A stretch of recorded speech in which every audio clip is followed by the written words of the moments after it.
All right guys, welcome back to the channel. In today's video, we're going over week 1, day 3 of the free 8-week golf strength and power cycle. This is kind of a full body auxiliary day, really just getting all of the movement patterns that we didn't get to on the first 2 days. And it's a little bit less intense than the first 2 days just to allow the body to rest and recover. So without further ado, let's get into it. So this first move is just a rotational med ball slam.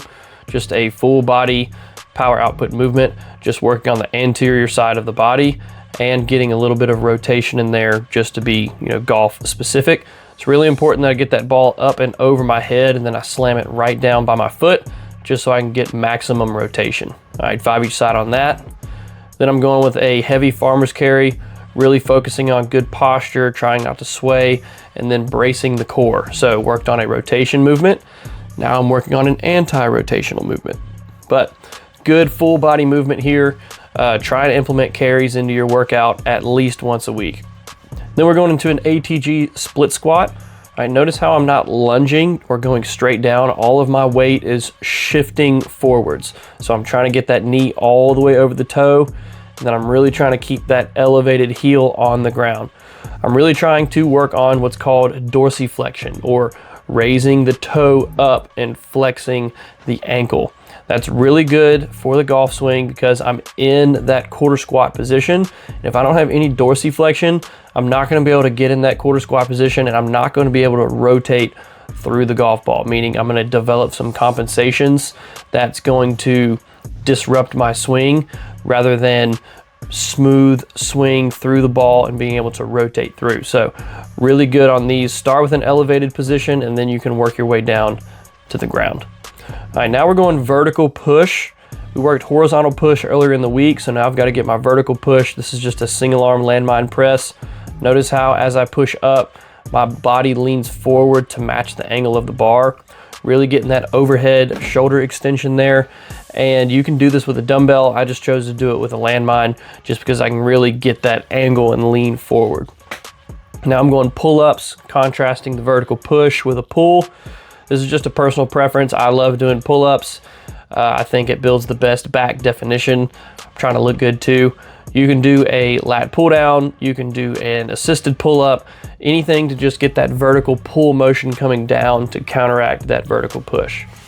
Then I'm doing some hyperextensions. I love this 45-degree hyperextension machine because I can get full range of motion, I can control my momentum through the rep, and this is just a really good lower back developer. If you're a golfer, you need to be spamming either hyperextensions or reverse hyperextensions throughout your entire training program.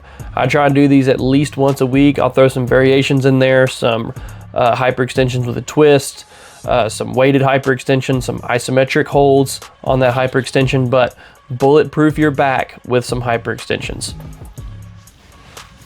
And I'm going seated lateral raise for the next section. The seated position really takes the momentum out of the raise, so I have to use nothing but my shoulders. Notice how I'm coming forward a little bit, and I like to think of the cue pinkies up. Even though I'm not turning my pinkies up, that cue really helps me isolate that medial delt and grow some big shoulders. So now we're moving on to some I's, Y's, and T's off of an incline bench. This one's really good for working that upper back strength and mobility and really targeting that mid and lower trap that kind of runs down the center of your mid back. Notice how I'm getting full extension.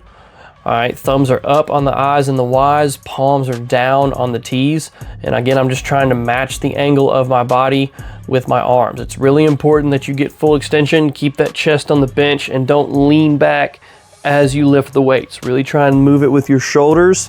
Notice how I'm using 5s, super lightweight, just kind of a shoulder maintenance movement. You can even go no weight if you want to. You can do these on the ground as well. I just like doing them on the bench because I can get full range of motion. And then this last one's a really good movement for shoulder stability, shoulder maintenance, and again, working that golf swing, right? External rotations with the dumbbell. I put these in another video on how to maintain your shoulders. I'll link it up there on top of the video. 10 reps here, going all the way down, full range of motion, rotating all the way up. These are good to do, especially for golfers, at least once a week. All right, guys, that's it for the last day of week 1. Hope you guys enjoyed. Hope you guys are following along with this workout. If you just stick to the program, do these movements, keep it light at first if you're new to the gym, and then progress over time, I promise you're gonna get stronger, you're gonna get more powerful, and the golf game is going to improve. All right, so make sure to like the video, make sure to subscribe to the channel so you can see week 2 coming up here soon, and I'll see you guys in the next one. Peace.